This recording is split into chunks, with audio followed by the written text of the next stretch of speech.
क्या बलूचिस्तान विश्व का नया देश बन गया या बनने वाला है? क्योंकि इस बात को लेकर के बहुत से सवाल भी उठ रहे हैं। जहां एक तरफ बलोच एक्टिविस्ट या रिबेल्स की तरफ से लगातार अपनी प्रोटेस्ट को बढ़ा दिया गया है जब से इंडिया ने पाकिस्तान पर अटैक किया है कि भाई ये मौका है, पाकिस्तान बिल्कुल कमजोर हो चुका है, तो हमें हमारी जमीन को क्लेम कर लेना चाहिए और अपनी राजधानी क्वेटा और कॉमर्शियल कैपिटल ग्वादर को बना देना चाहिए। इस तरीके के कयास ऑनलाइन और ऑफलाइन दोनों तरीके से देखे जा रहे हैं। अभी तक जब से इंडिया ने पाकिस्तान पर अटैक किया ना, 100 से ज्यादा जगहों पर बलोचों ने अटैक किया है पाकिस्तानी आर्मी के पर्सनल्स पर, जिनमें कई वीडियोस तो ऐसे वायरल हुए हैं जिनमें चलती गाड़ी में बैठे हुए आर्म पर्सनल्स पाकिस्तानी आर्मी के उनके बिल्कुल परगच्छे उड़ा दिए गए हैं। तो इसी बात में अभी जो अपडेट है वो ये कि जो एक जर्नलिस्ट हैं बलोच कॉज के लिए अपनी आवाज उठाने वाले मीर यार बलोच, जो कि यूनाइटेड नेशन के कांटेक्ट में भी रहते हैं, उन्होंने अपनी तरफ से कह दिया कि बलोचिस्तान एक रिपब्लिक ऑफ बलोचिस्तान के तौर पे हम डिक्लेयर करते हैं। हमारा खुद का एक डेडिकेटेड मैप है, साथ ही साथ हमारी देश की स्पिरिचुअल कैपिटल जो है वो हिंगलाज माता को हम मान के चलेंगे। ठीक है। वहीं पर एक और बलोच है जिनका नाम है ताराचंद बलोच। उन्होंने वो भी यूनाइटेड नेशन में बलोचिस्तान की पैरवी करते रहते हैं। साथ ही साथ जो बलोचिस्तान बन रहा है या बनेगा उसका नेशनल सॉन्ग होगा चुको बलोची माना। ठीक है, चुको बलोची माना ऐसे करके है कि मतलब हम बलोच के बच्चे, इस तरीके से। अब ये जो बलोचिस्तान की तरफ से एफर्ट्स हो रहे हैं ना, इसमें एक बड़ा इंपॉर्टेंट एंगल है कि यहां इंडिया क्या अपनी स्टैंड लेने वाला है, क्योंकि इंडिया से अपील की गई है, बहुत सारे ट्वीट्स आए हैं। Even government of India plus United nation दोनों को अपनी तरफ से लेटर भी भेजा गया है बलोच ऑर्गेनाइजेशन के द्वारा कि आप एम्बेसी ओपन करवाओ बलोचिस्तान की इंडिया में और यूनाइटेड नेशन में मेंबरशिप भी दो। तो ऐसे में इंडिया क्या कर सकता है? एक तो यह बहुत बड़ा सवाल है, इस सवाल का हम जवाब ढूंढेंगे। दूसरा, क्या बलोचिस्तान को डायरेक्टली इंडिया सपोर्ट कर सकता है या फिर पाकिस्तान के दूसरे किसी हिस्से पर भी इंडिया को पहले अपनी पकड़ बनानी पड़ेगी, तब जाकर के यह पॉसिबिलिटी हो सकेगी। तीसरा, क्या अकेला इंडिया यह काम कर सकता है या फिर अफगानिस्तान या दूसरे किसी और टेरिटोरियल आप कह सकते हो कि एस्टैब्लिशमेंट का हमें यूज करना पड़ेगा या उनके साथ हमें कोलैबोरेट करना पड़ेगा?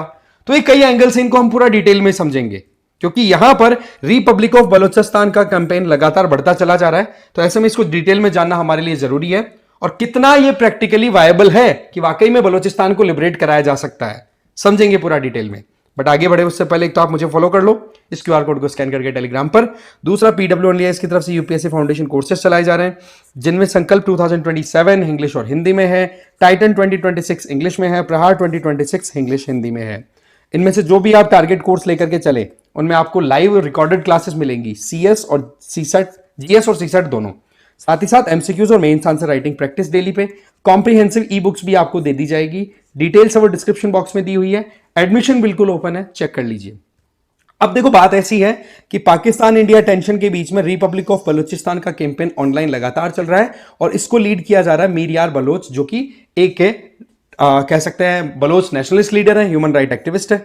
उन्होंने डिक्लेयर कर दिया है इंडिपेंडेंट बलूचिस्तान की बात को। यहां से आप देख सकते हैं ये क्वेटा को कैपिटल बनाना चाहते हैं। मूवमेंट जो चल रहा है उसमें हैशटैग देखिए, hashtag republic of Balochistan, hashtag Balochistan is not Pakistan, hashtag Balochistan independence, hashtag no Balochistan no Pakistan. Right, ये ट्रेंड कर रहे हैं अभी। और इनका ये है कि क्वेटा को कैपिटल बना देंगे, ग्वादर जो कि पोर्ट सिटी है जहां पर चाइना पाकिस्तान इकोनॉमिक कॉरिडोर का टर्मिनेशन होता है, उसको कमर्शियल कैपिटल, हिंगलाज माता मंदिर को स्पिरिचुअल कैपिटल, ये बनाना चाहते हैं। इन्होंने ये डिक्लेरेशन कर दिया। इनके द्वारा एक लेटर लिखा गया और लेटर आप यहां पर देख सकते हैं, to the honourable prime minister of India, government of India, New Delhi, और हिज एक्सीलेंसी एंटोनियो गुटरेस जो कि secretary general of United Nation है, उनको इन्होंने कह दिया कि हम बलोच वेलफेयर एसोसिएशन के सभी मेंबर्स इंडिया को यह रिक्वेस्ट करते हैं कि जिस तरीके की सिचुएशन हमने 1947 से आज तक झेली है, जिसमें हमें स्टेप मदरली ट्रीटमेंट पाकिस्तान की तरफ से मिलता है, आप उससे हमें निकलवाइए। इसमें आप हमें रिकॉग्निशन दीजिए, साथ ही साथ हमारी खुद की एम्बेसी इंडिया में दिल्ली में खुलवाइए।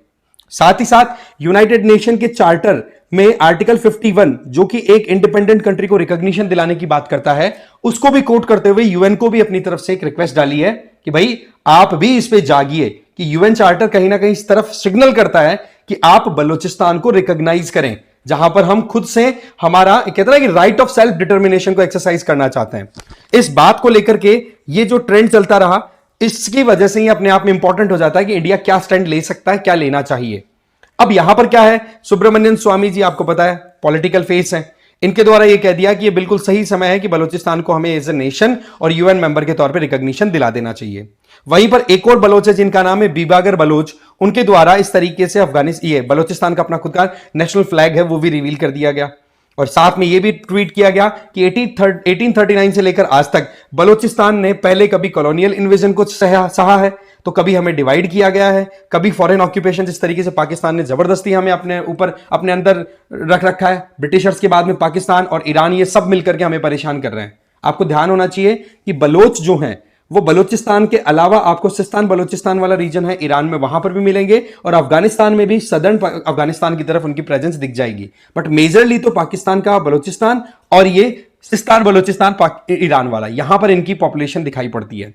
तो ये लगातार अपनी प्रोटेस्ट को बढ़ावा दे रहे हैं। और मीर यार खान ने कह दिया कि जल्दी ही हमारा एक फ्रेंडली मैच होगा बलूचिस्तान और भारत के बीच में, या तो वो दिल्ली में खेला जाएगा क्रिकेट मैच या ग्वादर में। और ग्वादर के जो क्रिकेट ग्राउंड है उसके लिए कह दिया कि Balochistan is not Pakistan, Gwadar cricket stadium, यहां पर बोला हम मैच खेलने के लिए तैयार हैं। वहीं पर अखंड भारत संकल्प नाम से एक अकाउंट ने पाकिस्तान के लिए कह दिया कि भाई बलूचिस्तान तो उसके हाथ से निकल गया है, बलोचों ने अपनी इंडिपेंडेंस बिल्कुल डिक्लेयर कर दी है, साथ ही साथ यूनाइटेड नेशन और इंडिया इसको रिकॉग्नाइज कर ले, इस चीज की डिमांड भी राइज की गई है। तो कांग्रेचुलेशन रिपब्लिक ऑफ बलूचिस्तान, इस तरीके की बात कह दी। और इसके बाद में बहुत सारे फ्लैग्स, बहुत सारी बातें हाईलाइट हुई न्यूज में। अब एक तो हमें यह समझना होगा कि अगर बलूचिस्तान बनता है तो वो कैसा बनेगा। देखो, इनके द्वारा जिस तरीके का मैकेनिज्म डेवलप किया गया है उसमें वो सेक्युलर कंट्री के तौर पे बनना चाहते हैं। इस्लामिक वर्ड उन्होंने यूज नहीं किया है जो भी डॉक्यूमेंट्स अभी तक रिलीज किया है। साथ ही साथ महिलाओं के अधिकारों की भी यहां पर बात होती है। नो डाउट बलोच सोसाइटी एक कंजर्वेटिव सोसाइटी है, बट यहां पर आप नोटिस करोगे कि डॉक्टर मेहरन बलोच जो हैं वो बलूचिस्तान के कॉज की बहुत बड़ी लीडर है, वो महिला है। और इससे क्या क्लियर होता है कि सोसाइटी कंजर्वेटिव है पर घर के अंदर महिलाओं का बहुत ऊंचा ओहदा है। वहीं पर भारत की बात करें तो सीधी बात है कि पाकिस्तान को जिस तरीके से हमने कूटा है उसका बलूचिस्तान पूरा फायदा उठाना चाहता है। बलोच जो है वो पूरा फायदा उठाना चाहते हैं अपना खुद का इंडिपेंडेंट कंट्री बना करके। वहीं पर पाकिस्तानी आर्मी का जो रूल है उसको challenge back to back Baloch करते चले जा रहे हैं। और अभी के टाइम पे कुछ इंपॉर्टेंट ऐसे डेवलपमेंट्स हुए हैं जिनके चलते अभी ये कॉज और ज्यादा स्ट्रांग हो गया। कैसे? यूएसए प्रेसिडेंट डोनाल्ड ट्रंप, जिसको लेकर के बहुत से लोग, जिसके स्टेटमेंट को लेकर के बहुत से लोग इंडियन स्टैब्लिशमेंट में सवाल उठा रहे हैं कि भाई यूएसए के दबाव में आ गए। भाई यूएसए तो गोटियां फेंकता रहता है, कहीं फिट करता है, कहीं पे क्या करता है। उसने तो इजराइल को ही धोखा दे दिया। कैसे? सीरिया में अभी जो रिबेल गवर्नमेंट बनी है, असद गवर्नमेंट को उखाड़ फेंकने के बाद में उसको रिकॉग्निशन दे दिया है कि हाँ भाई सीरिया की सरकार ये रहेगी। अहमद सरा नाम से वो टेररिस्ट है, उसकी लीडरशिप में। हौथीज हैं जो कि यमन से लगातार अटैक कर रहे हैं इजराइल और अमेरिकन फाइटर जेट्स को, इनको उड़ाने में ढंग से नाक में दम कर रखा है।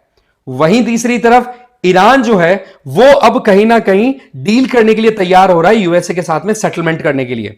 क्योंकि हौथीज नो डाउट ईरान के ही सपोर्ट के बेसिस पर लड़ाई लड़ते चले जा रहे हैं, बट ईरान अगर देखें तो बहुत हद तक लंबी लड़ाई को नहीं झेल सकता। इसके चलते अभी यूं चल रही है बातचीत, कुछ ऐसी खबरें निकल करके आ रही हैं कि ईरान अब यूएसए के साथ में यूरेनियम प्रोग्राम को लेकर के बीच का रास्ता निकालना चाहता है।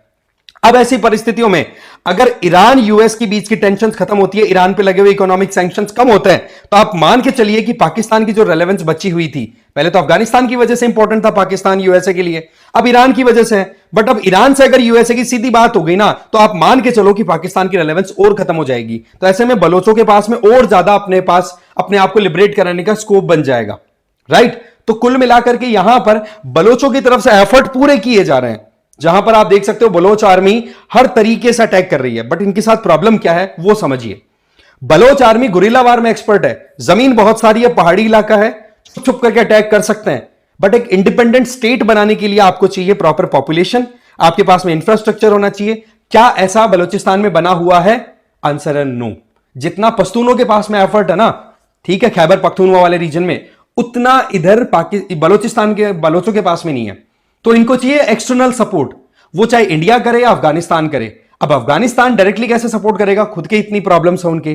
तो ऐसे में इंडिया एक काम ये कर सकता है कि अफगानिस्तान में जो तालिबान है उसके थ्रू बलूचिस्तान को सप्लाई करवाए। बट अगेन वही बात है कि डायरेक्टली क्या अफगानिस्तान को हम एक्सेस कर सकते हैं वाया लैंड? जाना होगा तो हमें ईरान के थ्रू जाना होगा, और कोई ऑप्शन बचता नहीं है। इसके अलावा एक ऑप्शन यह निकलता है कि रिकॉग्निशन की जो डिमांड लगातार आ रही है कि भाई रिकॉग्नाइज कर लेना चाहिए इंडिया को, बलूचिस्तान को, तो उसमें यह देखने की जरूरत है कि आज के टाइम पर यह एक सच्चाई है कि बलूचिस्तान का जो रूरल एरिया है, हिंटरलैंड है, वहां पर तो बलोचों का अच्छा खासा पकड़ बन चुका है। बट जो कैपिटल बनाना चाहते हैं, फॉर एग्जांपल क्वेटा को, तो क्वेटा वाले रीजन में अभी भी पाकिस्तान आर्मी की पकड़ ठीक ठाक है। तो मामला अभी 50-50 में उलझा हुआ है। सोशल मीडिया पे चीजें वायरल बड़ी जल्दी होती हैं, पर इसका मतलब यह नहीं कि ग्राउंड रियलिटी भी वही है। पाकिस्तान आर्मी अब बलोचों को सबक सिखाने के लिए हैवी हैंडेडली अटैक करना स्टार्ट कर देगा, इसमें कोई डाउट नहीं है। बट ऐसे में इंडिया के पास में ऑप्शन निकलता है कि जो 4 स्टेट्स का निकलने का एक थ्योरी है, जिसमें पश्तूनिस्तान, खैबर पख्तूनख्वा वाला, पंजाब जो पाकिस्तानी पंजाबी है वो रह जाएंगे, फिर इसके अलावा बलूचिस्तान और सिंधु देश। तो ऐसे में सिंधु देश वाली बात अगर तूल पकड़ ले तो सिंध के साथ में तो हमारी बॉर्डर सीधी शेयर की होती है, तो उधर से हम बलोचों को सपोर्ट दे सकते हैं। तो इधर यहां पर अगर इक्वेशन ये बैठे कि सिंधु देश के लोग सेपरेट होने की सोच लें, तब इक्वेशन बन सकती है कि हम सीधा बलूचिस्तान का सपोर्ट दे सके। बहुत से लोग बोलते हैं कि इंदिरा गांधी जी के टाइम पर जिस तरीके से बांग्लादेश बनाया गया था वैसे अभी पॉसिबल क्यों नहीं है। तो इसके पीछे सिंपल लॉजिक है कि बलूचिस्तान के साथ हमारी सीधी बॉर्डर शेयर नहीं होती, साथ ही साथ जो चीजें हमें सप्लाई करनी है, चाहे हम वेपनरी सप्लाई करें या कुछ और भी, तो उसके लिए बलूचिस्तान में हमें टेरिटोरियल वाटर से होते हुए जाना पड़ेगा, और वहां पर अब फिर इंटरनेशनल लॉज का ब्रीच होता है। अगर बॉर्डर की बात करें तो बांग्लादेश के साथ में, ईस्ट पाकिस्तान के साथ तो हमारी बॉर्डर शेयर होती थी, इसलिए वहां इतना जोड़ नहीं आया करने में, समझ गए। तो यहां पर इनडायरेक्टली हम कनेक्ट करते हैं सिंध के थ्रू, तो सिंध अगर जग जाता है तो मामला बन सकता है। और एक सबसे बड़ी बात कि पाकिस्तानी आर्मी कितने और ब्लंडर करती है, क्योंकि जिस ब्लंडर के चलते आज पाकिस्तान में बलोच और टीटीपी जैसे रिबेल्स एक साथ आ चुके हैं, उसका सारा क्रेडिट पाकिस्तानी आर्मी को जाता है।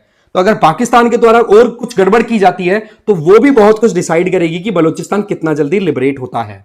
बाकी अभी की सिचुएशन की बात करें तो सही समय नहीं है जिसमें हम डायरेक्टली रिकॉग्नाइज करें, बट यस, तूल पकड़ रहा है, माहौल बना हुआ है, इसमें कोई डाउट नहीं है।